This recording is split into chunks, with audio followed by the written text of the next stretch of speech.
We also have now an update from Nate Silver's 538 forecast, which people watch very closely. And he did have the race for the Senate as high as Democrats with like a 71% chance of taking the Senate. This is back when Fetterman had double-digit leads and everything, it was in the wake of Roe versus Wade being overturned. And there were a few special elections that went Democrats' way. And it really, and Biden passed a couple of bills and it felt like there was some momentum. Gas prices were going down. Biden's approval rating was going up. Well, now things have eroded enough for Democrats, let's put this up on the screen, that it is 50-50. To be precise, it is 49 instances out of 100 Republicans win and 51 out of 100 Democrats win. So technically it's 49-51, but I think you could pretty closely approximate that as a real coin flip. And in a way, it's even worse for Democrats than a coin flip because you see which direction the trend line is in. They've only been sort of, Republicans have only been eating into their lead, eating into their lead, eating into their lead. So it would not be surprising at all if next week it says, actually, it's like 55% in favor of the Republicans, or it's 60% in favor of the Republicans. That's the direction that they're heading.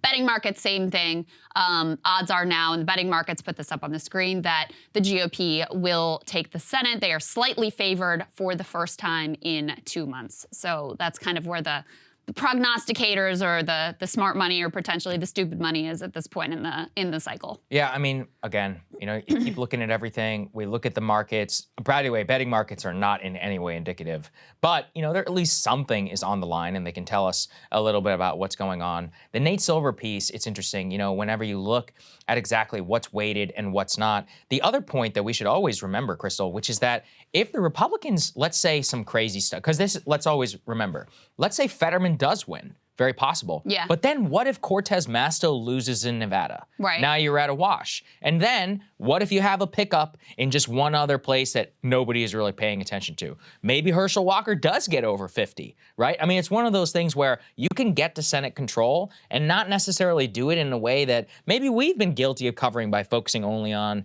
Pennsylvania and more. We could have upsets far outside of that norm and not really consider or know why.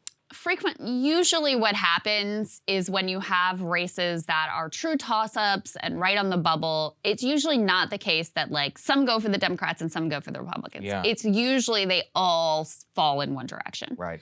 So, I think these are on such a knife's edge. All of the Nevada, Georgia, Pennsylvania, Arizona, I think Mark Kelly has potentially a little bit more breathing room than these other seats, but these are all so incredibly close. I don't know. My expectation is they're all going to either fall on one side of the line or the other side of the line. It's unlikely that you're going to have a real sort of like all over the map kind of result, just because I don't think that's the way our politics typically work. The national mood, the national winds tends to drive everything across the country, and there's a little bit of candidate differentiation, a little bit of whatever's going on locally, but it's much more about whatever the national mood is. Yeah, I think you're probably correct. I mean, it's just, I keep coming and I'm like pulling all the battleground numbers from elsewhere. And like, many people got it so wrong in 2020 and in 2016. It's just very difficult to keep that out of your mind and not round things the way that they are. But look, who knows? I don't know. Yeah, I mean,